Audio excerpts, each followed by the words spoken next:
ان الملک للہ ان الامر کلہ للہ ان القوة للہ جمیعا ان العزة للہ ان الملک للہ ان الامر للہ الخلق والامر واللیل والنہار فما سکن فیہما للہ وحدہ. مخلوق اللہ کی حکومت، اللہ کی روح، اللہ کی جسم اللہ کا، دن رات اللہ کے، کائنات اللہ کی. یہاں وہ ہوتا ہے جو اللہ چاہتا ہے. ابھی اللہ نے ہمارے لیے مدد کے دروازے کھولنے کا ارادہ نہیں کیا تو ذلت پستی ذلت پستی ذلت پستی. اللہ نے ہمیں قانون دیا ہے. کیا قانون ہے؟ انتم الاعلون ان کنتم مؤمنین. تم ایمان بناؤ، تمہیں عزت دینا تیرے اللہ کا کام ہے. وَكَانَ حَقًّا عَلَيْنَا نَصْرُ الْمُؤْمِنِينَ. تم ایمان بناؤ، مدد کرنا تیرے رب پر واجب ہے.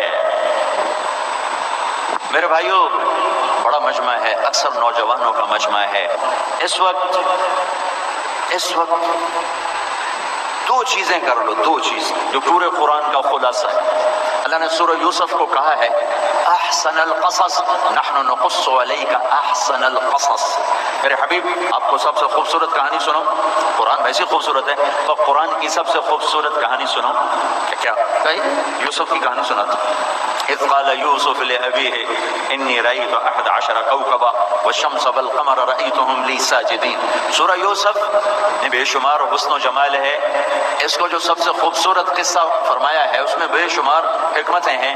اس میں سے ایک بتا رہا ہوں، ایک جو میرے آپ کے مسائل کا حل ہے، پورے عرب و عجم کے مسائل کا حل ہے.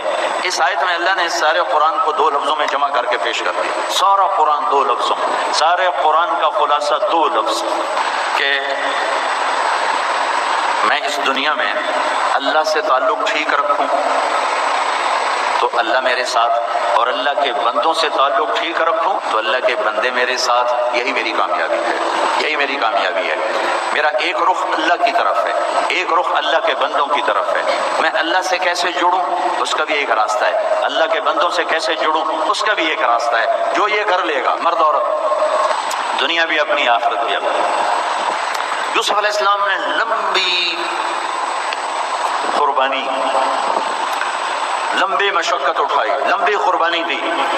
اور جب بھائی ذلیل ہو کر سامنے آئے اور اپنی خطا کا اعتراف کیا تو یوسف علیہ السلام نے 2 جملے بولے، 2 جملے. میرے بھائیو، انہ من یتق ویصبر، من یتق ویصبر فإن اللہ لا یضیع اجر المحسنین. یہ سارے قرآن کا نچوڑ اور خلاصہ ہے. بھائیوں سے کہا، میرے بھائیو، جو تقوی اختیار کرتا ہے، تقوی کیا کرتا ہے؟ میرے اور اللہ کے تعلق کو قائم کرتا ہے.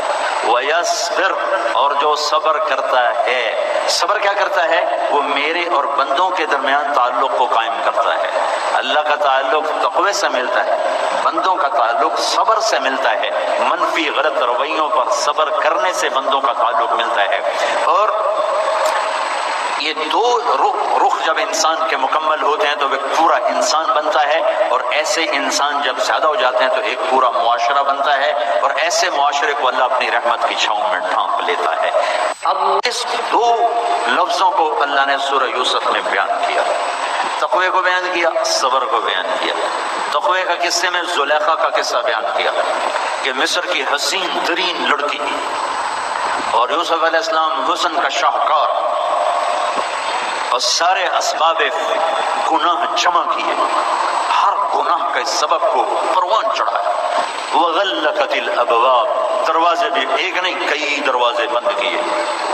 پھر اس کے بعد وقالت ہیت لک، اس جملے کو اللہ نے عجیب کی طرح ادا کیا. وراودته التي هو في بيتها عن نفسه وغلقت الابواب.